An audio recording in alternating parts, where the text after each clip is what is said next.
Ayun, so good evening sa inyo guys. Ngayon po ay Thursday, July 4, 2024 at hato yung market natin ha. So umakyat siya, nag-up siya ng 0.89%. Ayan, so dito, nagkamali yata ako dito ng lagay. So 0.89% and tingnan mo nga naman, bumalik tayo bigla dito sa 6,507.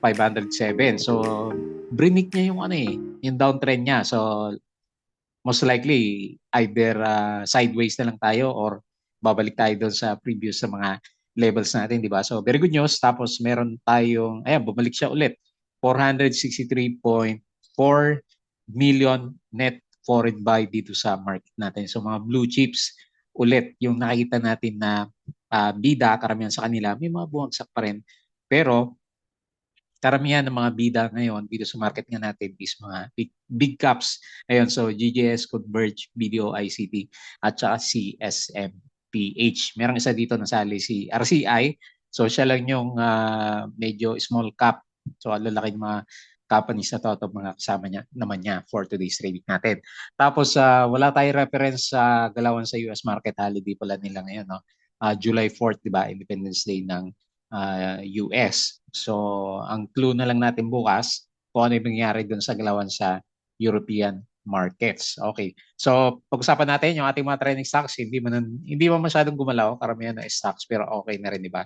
Kasi yung mga undervalued na stocks natin, medyo pumipitik-pitik na sila. Okay? So, nauna dito sa lista natin si GGS.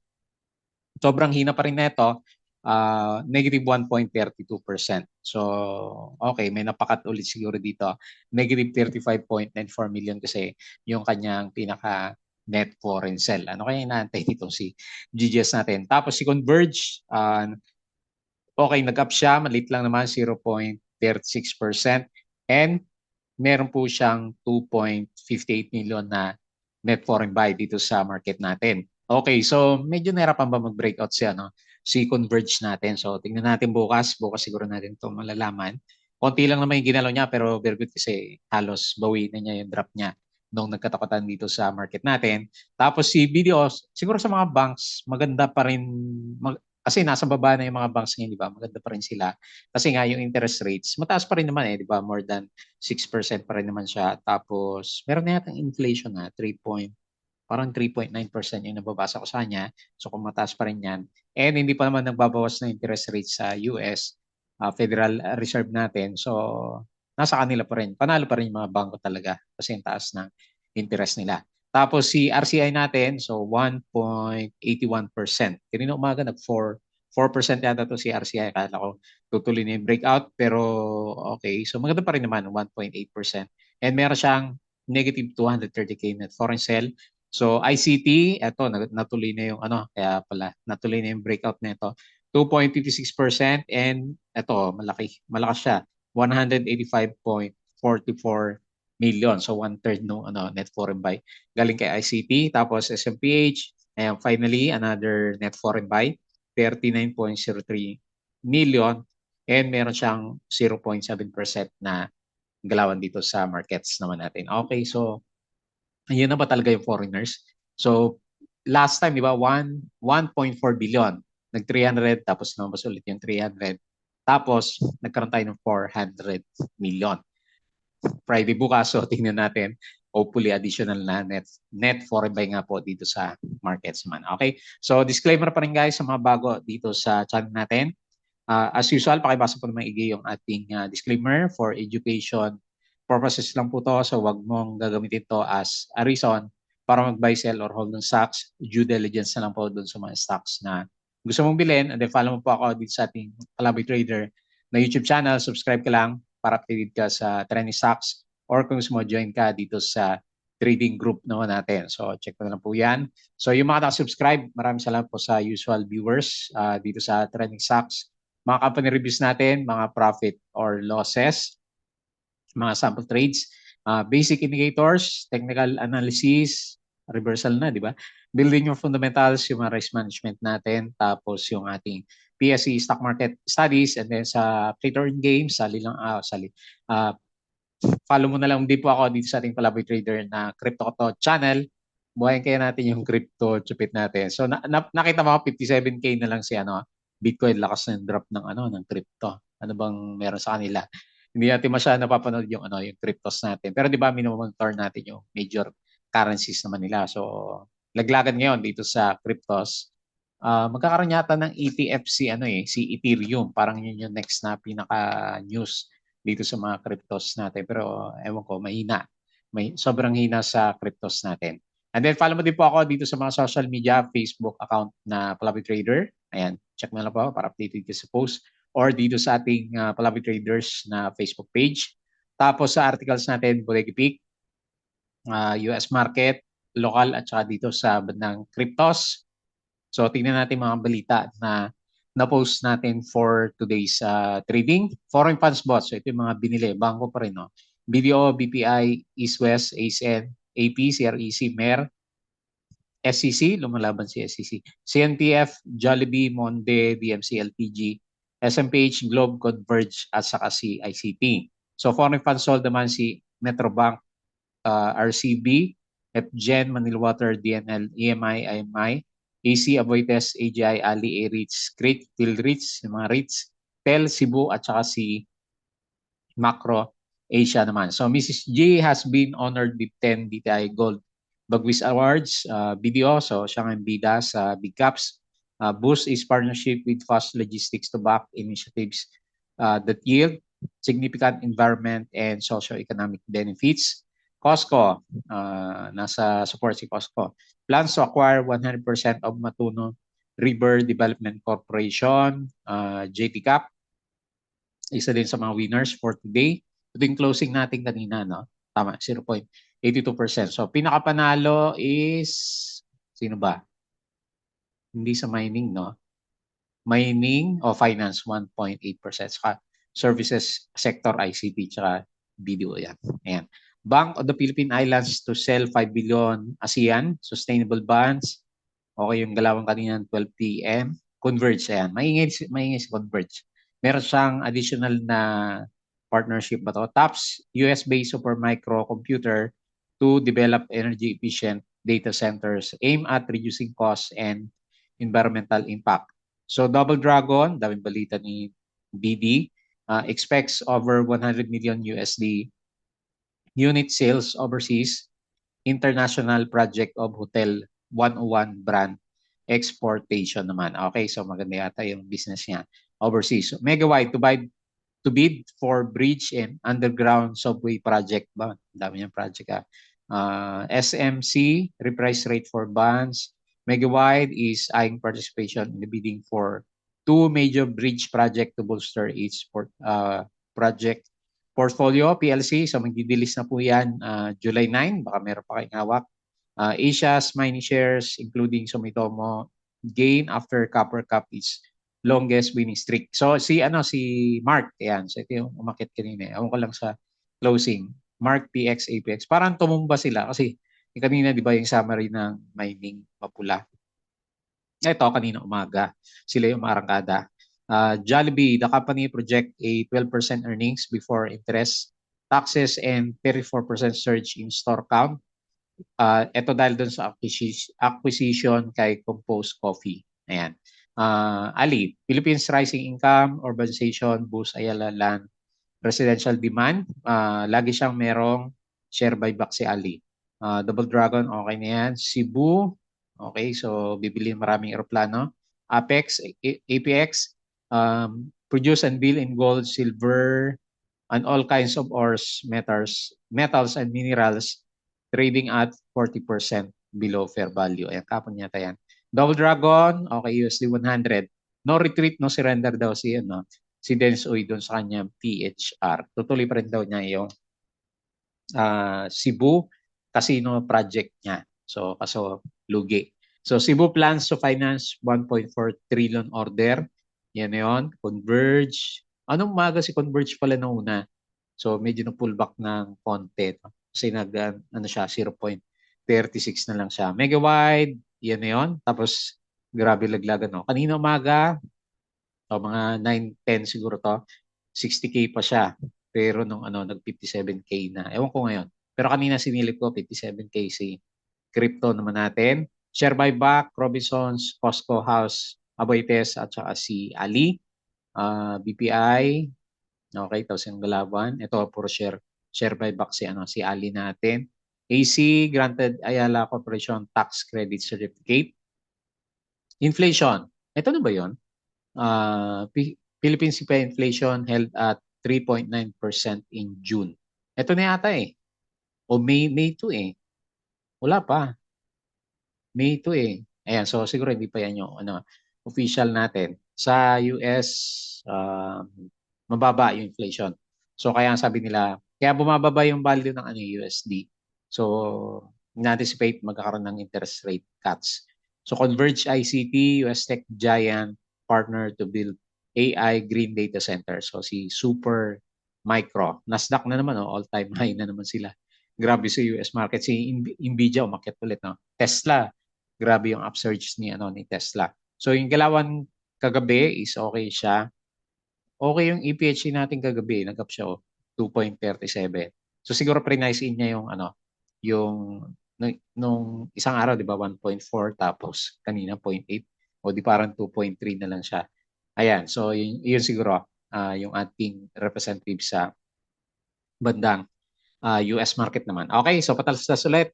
Ayun guys, yung ating Patreon, sabi ko sa inyo, start of the month natin, so July. So kung gusto makita yung mga trade natin na stocks or kung gusto mo ng guide sa trading sa Philippine market, so sali ka lang po dito sa Patreon channel naman natin. Okay, so tingin tayo dito sa galawan natin. So biglang bullish si PSE. Ayan, so nag-breakout na tayo. Mukhang balik tayo dito sa sideways. 6.4 support. Galing ha. Ayan, so bumalik tayo dito. Titingin ulit tayo dito. Ayan, so okay, so siguro ang tug nito sa August. Ayan, so okay, very good. Okay, hindi nakabalik yung lugi yung 1 billion na lumabas dito kasi bumalik yung index natin. So very good, 463 million at foreign buy, 0.89% yung galaw natin. Lakas ng mga big caps natin. Dalawang araw na, dire-diretso yung big caps. Hindi pa naman lahat pero majority is especially sa banks gumagalaw. So okay yung RSI, nag-above na siya ng 50, nag-bullish bigla yung market.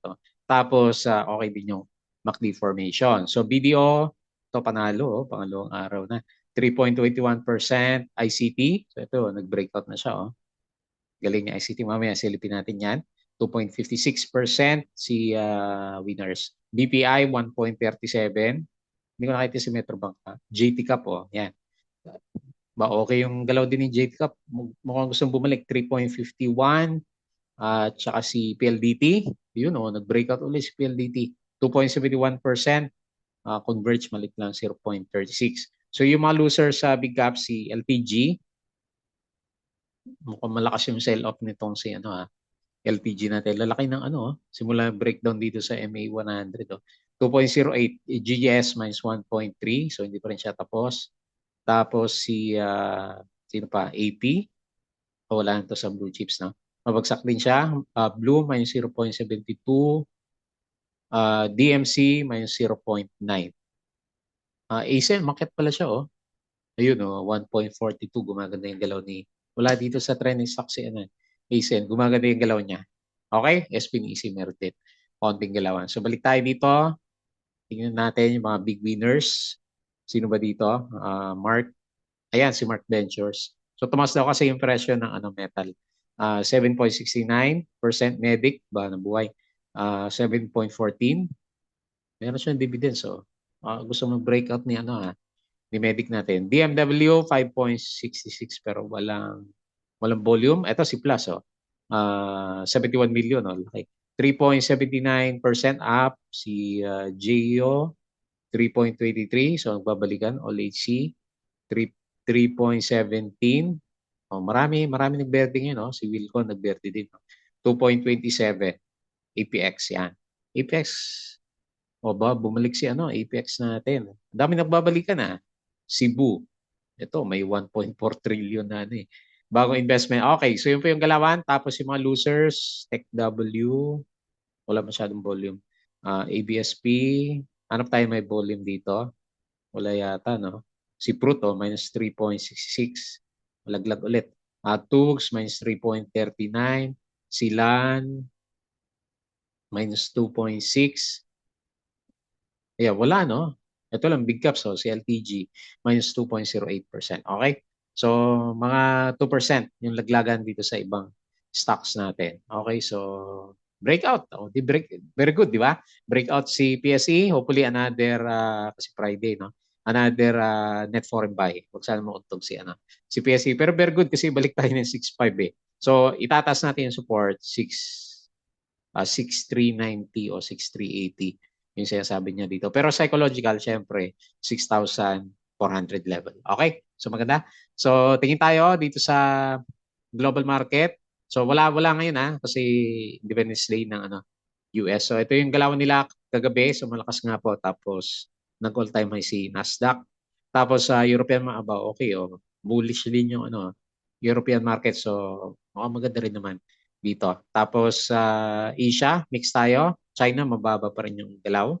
Pero the rest is malakas, more than 1% karamihan pala. Ayan, sumabay na rin yung kahit pa paano yung market natin. Okay? So bukas, hopefully, another green day. Tapos dito sa bandang crypto, refresh ko lang para makita natin yung actual na galawan. Ayan, medyo mabagal yung net natin. Okay, so ano bang balita dito? Wala naman ako nakita na negative news, pero naglaga, no? So ayan, 57K na lang si Bitcoin, 3.3K na lang si Ethereum. Lalaki 4%, 3%. Pag naka-leverage ka na 25%, laglag ka na 100% na to sa 4%. BNB minus 5.91, bargain. Sol is minus 6%, dami. Laglagan talaga, lalaki minus 8%, minus 5%, minus 6, minus 8. Okay. So, laglagan ngayon dito sa bandang crypto. Okay, no choice. Wait na lang ulit sa bounce. Okay, pag-usapan natin yung ating mga trending stocks. So, unahin natin si GGS. So, maraming siguro na iinip kay GGS kasi nag-loss nga siya pero nag-number 1 dito sa trending. Negative 1.32%. Parang hindi pa tapos yung niya, yung sell-off niya kasi meron pa rin 35.94 million. Net foreign sale pa rin siya. So, hindi pa rin ganun kaganda. No? So, downtrend pa rin naman. Downtrend pa rin. Tapos, medyo strong pa yung pagka-downtrend natin. Malay mo, bukas, gumalaw na siya. Kasi wala pa siyang breakout dito sa MA20. Tapos, net foreign sale pa rin naman. So, abang-abang na lang muna tayo kung kailan yung reversal ni GGS. Negative news, wala naman. So, more on market, yung perception ng market sa Philippines, medyo hindi maganda. Okay, so bearish pa rin si GGS. Next, si Converge. Hindi nawawala ng balita. So kanina, nag-doji. Kanina yung news dun sa data center, tapos kahapon Sky Cable. So binabanatan ng mga news natin si Converge, pero hirap yata. So 2.58 million net foreign buy and then up ng 0.36. So maganda sana yung kandila niya kanina pang-breakout yun para bukas sana pero medyo nauntog. Pero anyway, benefit of the doubt, lagay pa rin natin siya as a bullish sign kasi uptrend pa rin naman yung pinakabuong picture po ni Converge natin. Yung MACD medyo nanghihina pero yung bigger picture na MACD okay pa naman siya. Ayan, wala pa namang mga breakdown. So waiting game na lang. May volume ba? Bumababa yung volume kailan natin na volume sa kada pitik niya may volume dito. So wait natin. Hindi pa naman lumalabas. So baka meron pa igagalaw si Lagay ko na lang muna diyan 11.6 yung resistance natin. Next, BDO, panalo yung mga investor sa bangko, mukhang babalik to sa taas. So lalagay ko na dito sa MA100 na. So gaano kalaki na yung bounce ni BDO? Silipin natin, 6% na rin. Okay na yan, nakabawi na. 3.21% and ayan, lakas ng net foreign buy on dito pala yung 2/3 ng net foreign buy, 295.72 million. Okay, so nag-support tapos okay, immediate resistance 142 pero 144 yung tinitingnan natin bago siya mauntog siguro. And then, kung malakas talaga yung market, rally tayo pabalik dito sa 155. So, nag-breakout ng konti yung RSI and okay din yung ano niya. Oh. So, may pattern na rin yung ating MACD formation naman sa kanya. Okay? So, very good. Bullish. Next, RCI. Nag-Doji. Ayun, may Doji tayo na maliit. 1.81% and 230K net foreign sell. Pero anyway, tignan na lang natin bukas. So hindi pa naman final yan, di ba? Malalaman na lang natin pag umuro na yung mga price action natin. So ito na lang muna, titignan natin sa kanya. So lagay muna natin yung support niya. Kasi hindi pa naman siya lower high, no? Dito, lumalaban pa rin naman siya. So makita natin bukas or siguro mga next week, no? Kung ano yung talagang direction na gusto niyang puntahan. So nakalampas din kahit pa paano ng konti dito sa RSI 50 level natin. So lagyan ko na lang siya sideways ha. So kasi hindi naman wala siyang volume masyado. Tapos hindi naman sobrang lakas ng upsurge niya or sana kung siya solid candle, di ba? So anyway, very good, 1.81%. And then si ICT, natuloy na yung di ba sinisipat-sipat natin to. Ayan, natuloy na yung breakout niya. So galing, no? Another 52 weeks high para dito kay ICT and all-time high na to, no? Ayun, all-time high si ICT natin. So very good. Bagong high. So wala tayong resistance ulit dito sa bandang taas. So baka makit pa to ng few days bago natin makita ulit na maganap ng support level. So parang ito yung pinaka main channel natin sa kanya. Ayan, hindi saktong channel, no? I-adjust natin para magsakto siya. Ayan. So kung didiretso tayo, 400, pwede mo targetin kay ICT. Bullish naman siya. 185 million net foreign buy and 2.56% yung galawan for today. And then lastly, SMPH. So pabalik na. Si Ali, ano ba nangyari kay Ali? Pasilip pa. Yan, may Ali tayo eh. Ayan, pabalik na rin. SMPH, okay. So very good, nagre-recover siya pa-konti-konti. Pero at least pabalik siya, 0.7%, 39 million net foreign buy. So good chance, retest tayo dito sa slightly below 30 pesos. Bullish yung niya, oh. Yung RSI naka-recover na dito sa RSI 50 and bullish din po yung MACD formation. So tapos na kasi yung downtrend naman natin para dito kay SMPH natin. Okay? So hopefully tuloy-tuloy na. Ito yung trend niya dati, oh. Ayan. So hanggang sa nag-breakout siya. So reversal ng konti si SMPH. Okay po. So yun lang yung ating mga review. So wala masyadong wala masyadong ceiling. Wala tayong nakita mga nagsisiling dito. Kasi nagtatry na bumalik pa yung mga foreigners. Ayaw pang pitikin siguro. Kasi nakita nyo naman, di ba? Sabi ko nga, 1 billion yung lumabas. Wala namang 1 billion na bumalik. So ibig sabihin yung mga nag-cut dito na foreigners, medyo talo din yun. Ang laki din no, di ba? So merong mga naiwan din dyan. So papasok at papasok sila. Ang ginagawa parang inuunti-unti na pinapataas yung market sa Manake. Okay, so very good to kasi may net foreign buy. Hopefully bukas hindi minus 400 million na net foreign sell. Okay po, so yun lang muna yung ating review for today. As usual, please don't forget to subscribe bago tayo close dito sa YouTube channel. Join ka lang sa group. Crypto ko to. Follow mo na lang po Facebook account, Facebook page, Bodega Peak, Twitter, Patreon. Yung mga gusto ng guide sa trading sa Philippine market, sali lang po kayo dito sa Patreon channel natin. Okay po, so yun lang. Maraming salamat. See you ulit tomorrow po.